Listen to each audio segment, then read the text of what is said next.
Dhe sot keti në për Prishtinë, ku do, 3 thonë, unë jam o qeku, unë morë mbyllë gojën atje. James Rubin ish ndim sekretari i shtetit në kohën e luftës së Kosovës e përfundoi dëshminë e tij në Hag. Ajo dëshmi mund të jetë reflektim i përvojës së tij të vërtetë dhe natyrisht nuk ka nevojë që të dyshohet.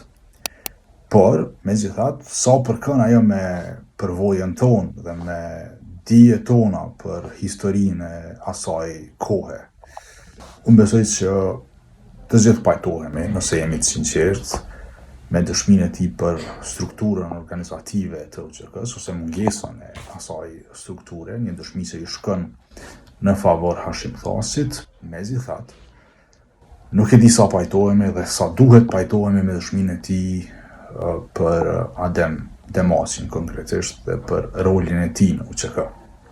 Kjo nuk përkon fort me realitetin të cilin e kemi përjetuar dhe mësuar.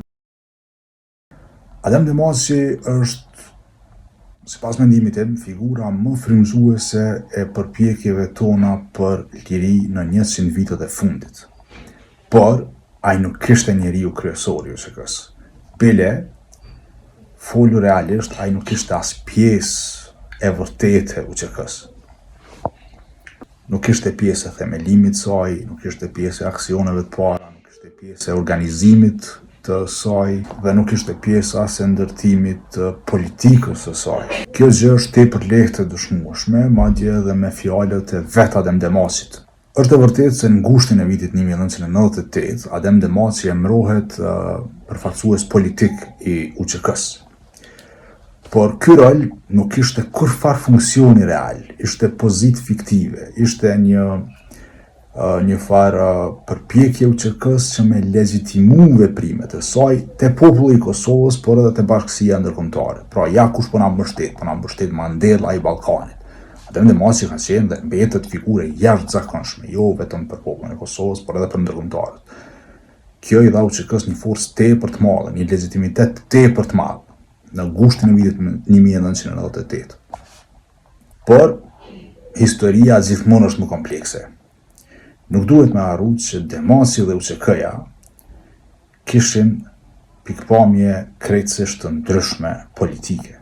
Demaçi ishte kryetari i Partisë Parlamentare të Kosovës. Ai angazhohej për një dinamizim të jetës politike shqiptare të Kosovës, pra jo për një luftë të armatosur. Ai angazhohej për protesta, ai angazhohej për parlamentarizëm, siç e ka emrin edhe partia e tij. Dhe kjo është dëshmueshme edhe me një intervistë dhënë prej tij, në fakt në një debat ku ishte me Fehmi Aganin e LDK-s, të ndjerin Fehmi Aganin në fund të vitit 1997, prag të vitit 1998. Madje kishte edhe përplasje në distancë mes UÇK-s dhe Demaçit, siç dëshmohet përmes kësaj interviste, ku në një mënyrë kritikohet edhe politika e tij paqësore, jo veç e rrugovës. Është evidente për secilin që nuk është tendencioz me e pa se ndasia mes Demaçit dhe UÇK-s në atë periudhë, ndasia politike, ishte më e thellë se sa ndasia mes Demaçit dhe rrugovës.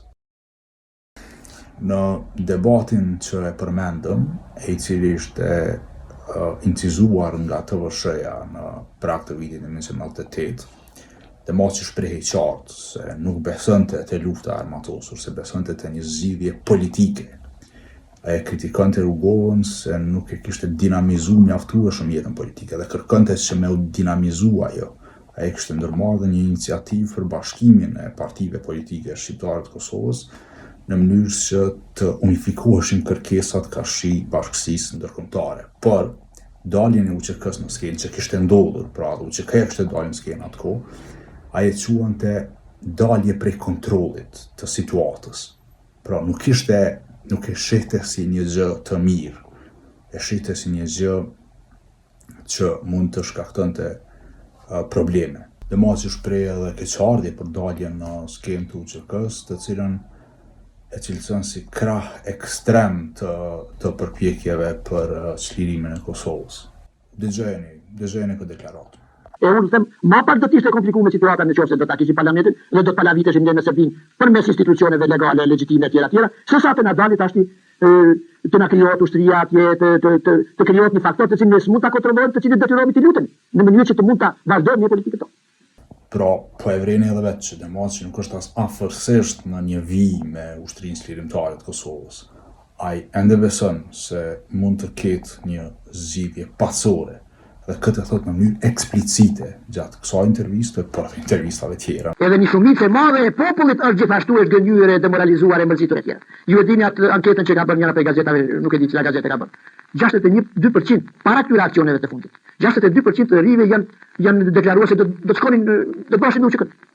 Dhe kjo mua më ka friksuar shumë. Dhe sot keti në për Prishtinë kudo 3 thonë unë jam uçeku, unë morëm mbyllë gojën atje. Jo, unë jam uçeku po se po vjen. Madje edhe James Rubin kur pyetet nga prokurori në Hagë nëse e kishte dëgju ose pa ndonjëherë Adem Demacin duke dhënë ndonjë urdhër, ai tha jo, natyrisht se jo, sepse Adem Demaci nuk i kishte atë kompetencë. Mos pari do t'i përgjigjesh atyre zotrive aty që na thonë neve se me telefona, me lapca, me tavolina nuk zgjidhet ky problem. Do t'i kisha thonë që ta dinë ata që nuk e kemi lehtë.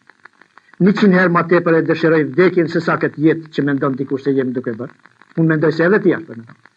Dhe nuk e kemi as pak lehtë neve kur mundohemi që ta shpëtojmë këtë popull me sakrifica sa më të vogla, me flijime sa më të vogla.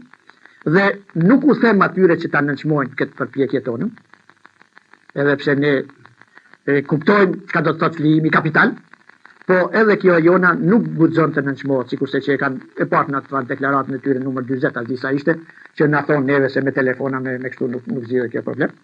Këto deklarata kurrësysh nuk duhet me e qitë në dritë të keqe Adem Demacin. Ai po flet nga përvoja e një humanisti, nga perspektiva e dikujt që e di se çka është lufta, e di se çfarë gjakderdhje është sjell, e di se sa e keqe është ajo.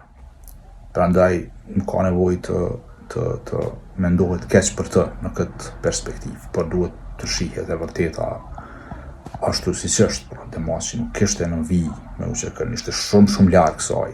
Nuk e besoj që ka nevojë për më shumë material në këtë pikë.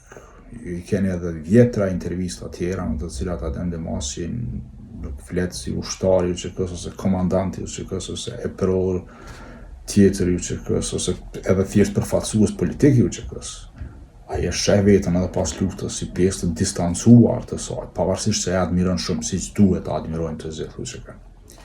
Por në atë periudhë ka ekzistuar vërteta e cila nuk mund të fshihet, e cila nuk mund të dredhohet dhe nuk duhet të dredhohet, nuk duhet të ketë kësi përpjekjesh. Që ta përsëris, James Rubin kishte plotësisht të drejtë kur fliste për mungesën e strukturës së qartë organizative të UÇK-s, për mungesën e përgjegjësisë komanduese.